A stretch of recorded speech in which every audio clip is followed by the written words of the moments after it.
Sir मेरा question आपसे ये है कि जो ये मार्केट में फ़िलॉसफी चल रही है कि नेवर गिव अप, सर ये फ़िलॉसफी क्यों है सर? एक बंदा है जो 100% अपना दे चुका है, उसके बाद भी उसका वो चीज़ क्लियर नहीं हो रहा है रिलेटेड टू इन एग्ज़ाम्स वगैरह में, और वो गिव अप करने को तैयार है, मतलब वो हटने को तैयार है क्योंकि उसका ही डिसीजन था उसमें जाने का और उसका ही डिसीजन है उसे बाहर आने का। तो मुझे नहीं लगता कि कुछ गलत कर रहा है वो। लेकिन सर ये जो मार्केट में फ़िलॉसफी चल चुकी है नेवर गिव अप, इसकी वजह से सर वो गिव अप नहीं कर पा रहा है। और सर मेरी तरफ इशारा कर रहे हो क्या? नहीं सर, बिल्कुल नहीं। ये फिलॉसफी किसने चलाई है ये मार्केट में, और किस मार्केट में ये फिलॉसफी सर चल रही है? बहुत लोगों ने चलाई है सर। अच्छा। किसी का पर्सनल मैं नाम नहीं ले रहा सर। I understand. और सर लोग उसकी तरफ ऐसे देखते हैं कि जैसे उसने कोई क्राइम किया है और आईपीसी के किसी सेक्शन में उसे सजा मिलनी चाहिए। I understand. क्वेश्चन ये है कि सर नेवर गिव अप कौन सी एज तक सर, कौन सी एक टाइम पीरियड तो होगा कि यहाँ तक नेवर गिव अप? 50 साल 60 साल। हाँ सर, क्योंकि सर उसके बाद तो वो पढ़ भी नहीं पाएगा ना सर। हाँ है ना सर। सर? मैंने अपने बहुत अलग अलग सेशंस में एक एग्जांपल दिया है, अभी दोबारा से देता हूँ, उससे आपको ये फंडा बिल्कुल क्लियर होगा।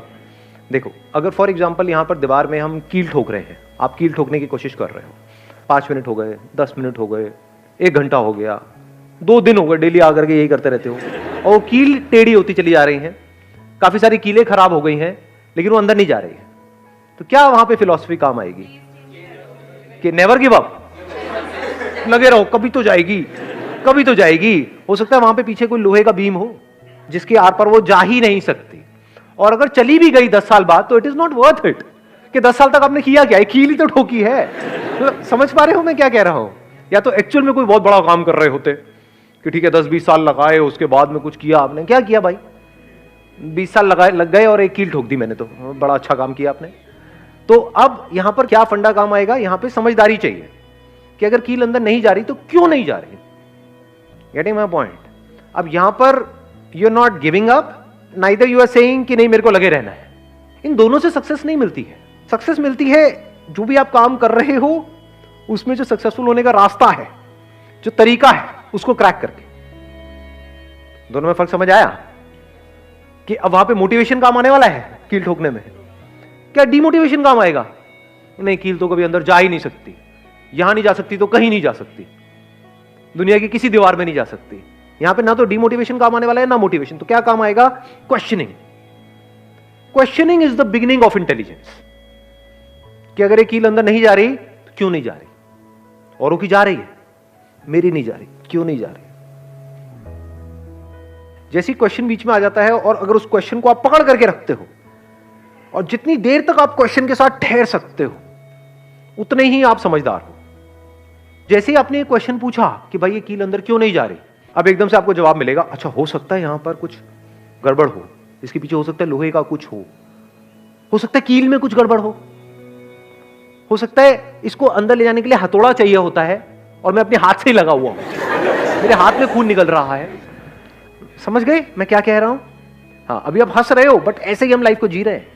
यहां पर जो लोग बैठे हैं ना, 90% लोग ऐसे ही जी रहे हैं अपनी लाइफ को, लगे हुए हैं, हाथ पैर मार रहे हैं अलग अलग तरीकों से, कुछ हो रहा नहीं है, फिर भी क्वेश्चन नहीं पूछ रहे हैं। या तो एक्साइटेड हुए पड़े हैं कि नहीं मैंने 10 बार ट्राई कर लिया, नहीं हुआ, 11वीं बार होगा। बेवकूफ है, मेरे हिसाब से समझदार नहीं है, क्योंकि जो आपने 10 बार गलती करी अगर वही 11वीं बार भी करने वाले हो तो गारंटेड है नहीं होगा। सो यहां पर ये क्वेश्चनिंग बीच में आ जाती है। तो एकदम से आप देखोगे अच्छा मैं अपने हाथ से लगा हुआ हूं, मैं मेहनत उनसे ज्यादा कर रहा हूं, वो बंदे मेहनत भी कम कर रहे हैं, फिर भी उनका हो रहा है, मेरा नहीं हो रहा है, इसका मतलब मैंने कुछ गड़बड़ करी है, मेरे खून भी आ रहा है, किसी और के खून भी नहीं नजर आ रहा है मेरे को, तो क्या है गड़बड़? तो आपको एकदम से एक पॉइंट समझ आया, अच्छा इसके लिए हथौड़ा चाहिए होता है। उससे आपने ट्राई किया फिर भी नहीं हुआ, अच्छा शायद मेरे को पोजीशन चेंज करनी पड़ेगी, शायद जो कील है आगे से नुकीली नहीं है। समझ आ रहा है मैं क्या कह रहा हूं? जैसे जैसे आपको आंसर्स मिलते चले जा रहे हैं, उसको आप इंप्लीमेंट करते चले जा रहे हो, तो there is a strong possibility कि सक्सेस मिलनी ही मिलनी है। चाहे आप किसी एंट्रेंस को क्रैक करने की कोशिश कर रहे हो या कोई बिजनेस करने की कोशिश कर रहे हो, कुछ भी कर रहे हो। कुछ लोग हैं जिनका हो पा रहा है, जिनको सक्सेस मिल रही है, कुछ है जिनको नहीं मिल रही है। अगर क्वेश्चन पूछ करके आप इन दोनों के बीच के फर्क को बारीकी से समझ लो कि जो सक्सेसफुल हो रहे हैं उनकी क्या स्ट्रैटेजी है, वो ऐसा क्या सही कर रहे हैं, और जो नहीं हो पा रहे हैं वो क्या गलत कर रहे हैं, और गलत को आप अवॉइड करो, सही को पक्का करते चले जाओ, तो अब क्यों नहीं होगा आपका?